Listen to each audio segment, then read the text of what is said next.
पहिल्यासारखी झाडं लावण्याचं मन होत नाही का ते सांगते पुढे. तर मी इथं 3-4 झाडं घेतली होती फुलांची. म्हणजे एक होतं मोठं गुलाबचं, एक होतं बारीक गुलाबचं, एक तुळस होती आणि एक शेवंती होती गुलाबी कलरची. आणि एवढी सुंदर सुंदर आणि मस्त झाडं होती, पण मला डब्बंच नव्हतं माझ्याजवळ लावण्यासाठी.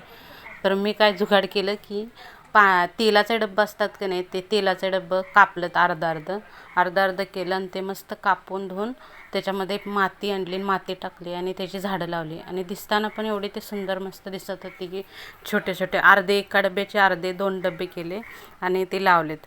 आणि ते झाडे लावल्यावर एवढी सुंदर दिसत होती मस्त कट्ट्यावर. पण त्याचा पसारा इतका झाला की ती माती पूर्ण कट्ट्यावर पडली, खाली पडली.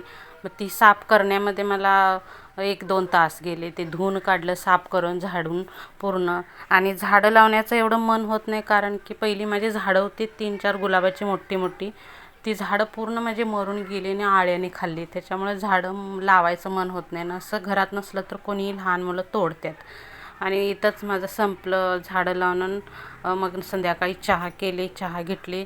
खूप कंटाळा आला होता आणि मग चहा बी घेतली आणि जेवणाची तयारी केली. जेवणाचा तर प्रश्नच असतो, काय करायचं तेच टेन्शन. मग मुलीला ती चहा दिली, नाश्ता दिला आणि मग जेवणाची तयारी केली. तेच एंड.